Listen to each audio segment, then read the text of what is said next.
Halo semua, kembali lagi sama aku, Dian Ayu Puspita dari Teknologi Pangan B dengan NIM 230 20 119 140 133. Di video kali ini, kita akan bahas tentang uji hedonik atau uji kesukaan. Sebelum itu, apa sih uji hedonik? Jadi, uji hedonik adalah pengujian yang dilakukan untuk mengetahui tingkat kesukaan suatu panelis terhadap produk yang dicoba, dengan cara memberikan penilaian atau skor terhadap produk yang telah diberikan, seperti itu. Dan uji hedonik ini meliputi 5 rasa. Yang pertama ada manis, asin, umami, pahit, dan juga asam. Oke, dari semua rasa itu terdapat beberapa produk nih.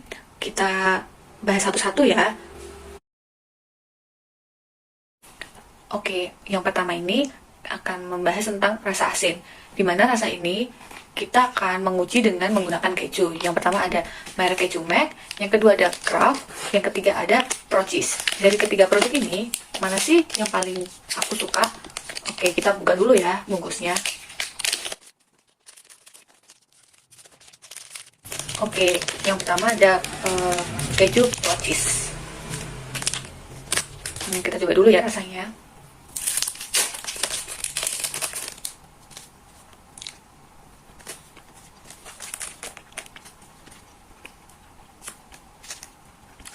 Asin sama kayak keju-keju pada umumnya sih sebenarnya.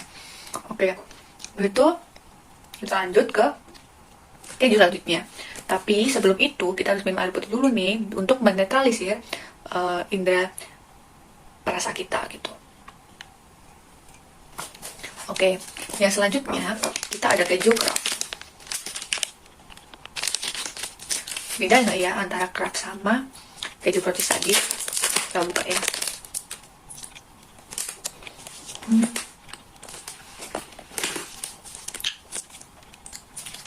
Dari keju Kraft ini sama keju Pro-Cheese, kalau Kraft ini lebih asin daripada Pro-Cheese tadi ya.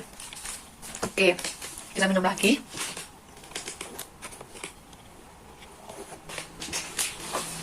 Yang terakhir ada keju Mac.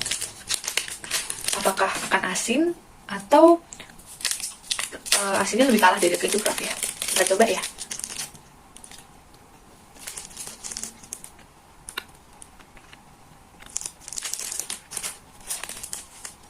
Oke, tadi kan kita udah nyoba nih tentang rasa-rasa kejunya. Ada keju Pro-Cheese, ada keju Kraft, dan juga ada keju Mac.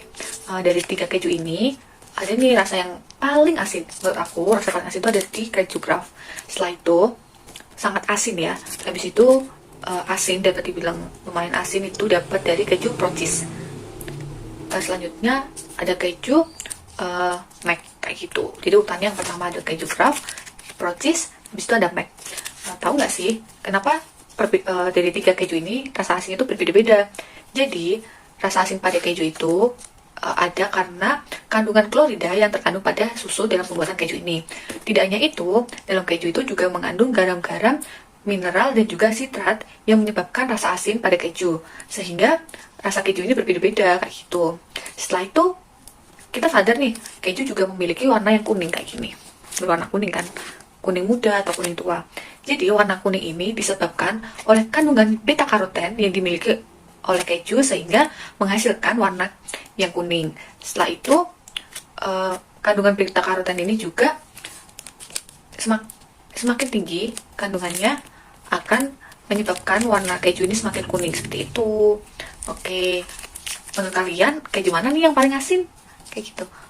Oke, selanjutnya kita lanjut yuk ke uji selanjutnya. Oke, untuk uji yang kedua kita ada uji umami, di mana produknya itu ada Itato, terus ada Shikotabi, dan juga ada Taro. Di mana 3 produk ini memiliki rasa yang sama, yaitu rasa rumput laut. Oke, kita coba yuk rasanya apa yang membedakan dari 3 rasa ini. Kita buka dulu ya bungkusnya.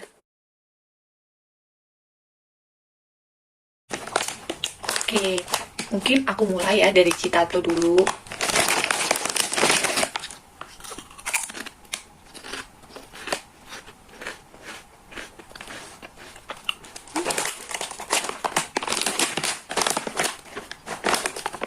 Oke, kita lanjut ke produk yang lain, yaitu yang Taro. Tapi sebelum itu, jangan lupa nih minum air putihnya dulu untuk menetralisir indera lidah kita. Oke, lanjut ke produk taro.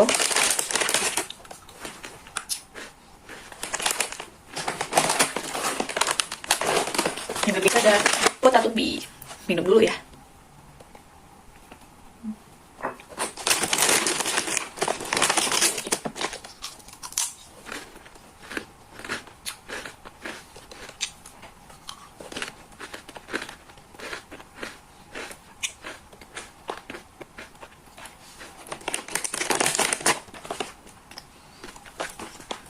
Oke, dari 3 produk ini, menurut aku yang paling berasa rumput lautnya itu ada taro, kayak gitu.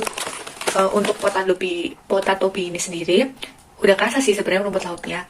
Cuman dia, menurut aku dia tuh rasanya lebih ke asin kayak gitu. Sedangkan kalau si tato, dia nggak begitu terasa rumput lautnya, jadi lebih agak manis-manis gitu. Jadi kalau untuk rasa rumput laut itu lebih kerasa yang taro, walaupun emang lebih sedikit asin ya kayak gitu. Jadi rasa umami ini adalah salah satu rasa yang ada dalam 5 rasa dasar. Rasa umami ini juga dapat ditemukan di beberapa jenis makanan atau produk. Salah satunya produk Tiki ini kayak gitu. Terus rasa umami ini didapatkan dari penambahan MSG dan juga ribonukleotida, di mana penambahan ini atau MSG ini pada Tiki itu dapat mengurangi atau menghilangkan rasa yang tidak diinginkan. Jadi menurut aku urutan yang pertama itu ada taro, yang kedua ada potato bee, dan yang ketiga ada kitato kayak gitu. Sangat aku sukai, suka dan juga lumayan aku sukai. Oke, untuk uji yang ketiga itu ada uji rasa manis, di mana uji ini melibatkan produk yang pasti manis dong, yaitu ada teh kotak, ada juga teh botol, dan juga fresh tea pastinya, kayak gini. Jadi, produk yang digunakan itu adalah produk minuman yang teh melati kayak gitu, atau teh original. Oke, kita coba dulu mungkin ya dari teh botolnya dulu.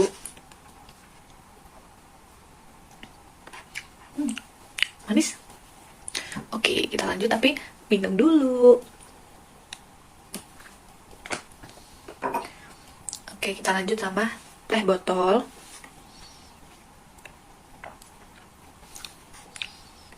Teh botol ini ada rasa pahit-pahitnya dikit gitu ya, tapi tetap manis kok.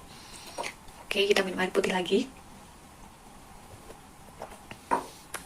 Yang terakhir untuk produk teh-tehan ada fresh tea.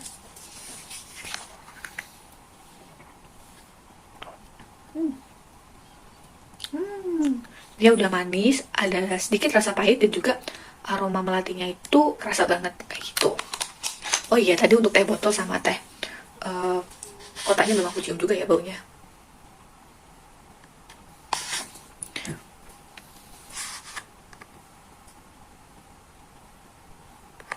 Oke, jadi dari 3 teh itu aku paling suka sih fresh tea. Kenapa? Karena dia nggak begitu manis. Habis itu ada sedikit rasa pahit-pahit kayak gitu, dan juga bau melatinya tuh kerasa banget kayak gitu.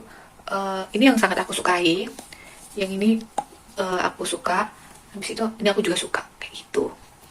Terus di teh ini sebenarnya kenapa ditambahin melati? Karena untuk memberikan aroma yang khas, dimana melati ini sering digunakan untuk campuran minuman untuk memberikan rasa yang lebih harum dan juga memiliki aroma yang beda gitu dari yang lain. Jarang kan ada bunga-bungaan yang dicampur buat minuman kayak gitu. Terus tadi kan aku juga ngerasa ini di produk fresh tea sama produk teh botol. Kenapa ada rasa sepat ataupun rasa pahit? Jadi rasa sepat itu disebabkan oleh kandungan tanin, dimana kandungan ini akan mempengaruhi rasa pada teh kayak gitu.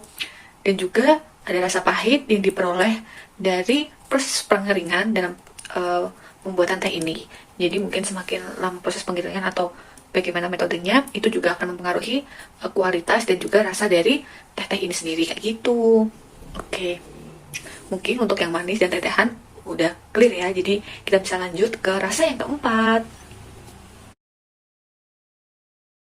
Oke, untuk uji yang keempat yaitu ada uji rasa pahit, dimana pada uji ini kita menggunakan kapal api, top coffee, dan juga Nescafe. Oke, kita uji aromanya dulu ya. Untuk Nescafe aku paling suka. Kenapa? Karena baunya juga harum daripada top coffee sama kapal api. Tapi untuk aroma top coffee sama kapal api aku juga suka kayak gitu. Yang paling aku suka, yang sangat aku suka itu ada Nescafe. Terus mungkin kita coba rasanya ya.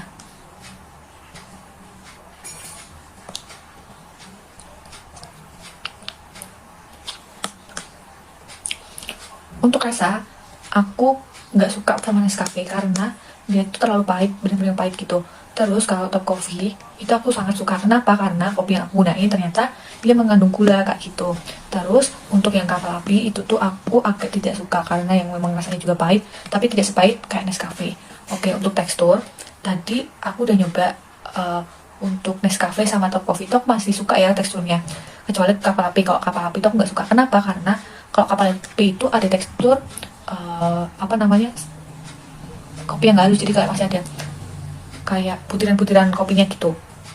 Habis itu dari semua pengujian yang paling aku nggak suka yaitu ada Nescafe, terus yang paling aku suka ada top coffee, dan untuk kapal api itu aku agak nggak suka kayak gitu. Oh iya, tadi kan ada nih kita bahas tentang aroma, perbedaan dari semua kopi aromanya. Kenapa mereka bisa beda? Jadi aroma kopi ini dipengaruhi oleh kualitas biji kopi, dimana apabila biji kopi yang digunakan itu dengan kualitas yang baik atau yang baik akan menghasilkan aroma yang baik pula. Sedangkan biji kopi yang digunakan yang kurang baik akan menghasilkan aroma kopi yang kurang baik sehingga mengalami penurunan pada aroma kopi. Selanjutnya, rasa pahit kopi ini dipengaruhi oleh kandungan kafein, asam klorogena dan trigonelin, dimana selain itu juga ada kadar protein. Semakin tinggi kadar protein pada kopi, maka semakin pahit rasa kopi yang akan dihasilkan, seperti itu. Oke, yang terakhir ada rasa asam, di mana pada rasa asam ini kita menggunakan 3 buah. Yang pertama ada jeruk nipis, jeruk lemon, dan juga jeruk limau kayak gitu. Kita mulai dari jeruk nipis.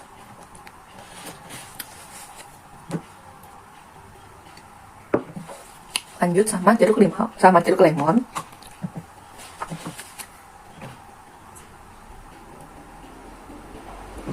Yang terakhir ada jeruk limau.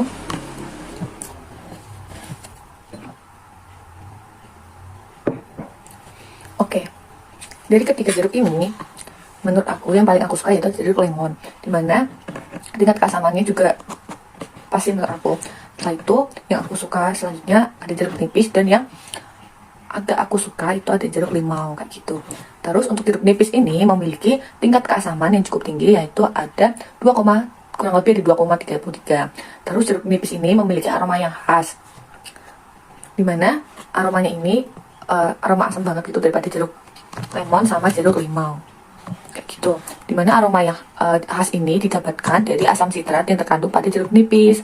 Sedangkan buah jeruk lemon ini juga memiliki aroma yang khas, tapi bukan dari asam sitrat. Kesimpulan dari uji klinik yang telah dilakukan didapat bahwa rasa asin yang paling disukai yaitu keju keras, dan yang agak disukai yaitu keju mek. Rasa manis yang paling disukai yaitu fresh tea, dan yang disukai yaitu teh botol dan teh kotak. Rasa umami yang paling disukai yaitu taro, dan yang agak disukai yaitu potato beef. Rasa pahit yang paling disukai yaitu top coffee, dan yang paling tidak disukai yaitu Nescafe. Sedangkan rasa asam yang paling disukai yaitu jeruk lemon, dan yang agak disukai yaitu jeruk limau. Sekian video dari aku, terima kasih.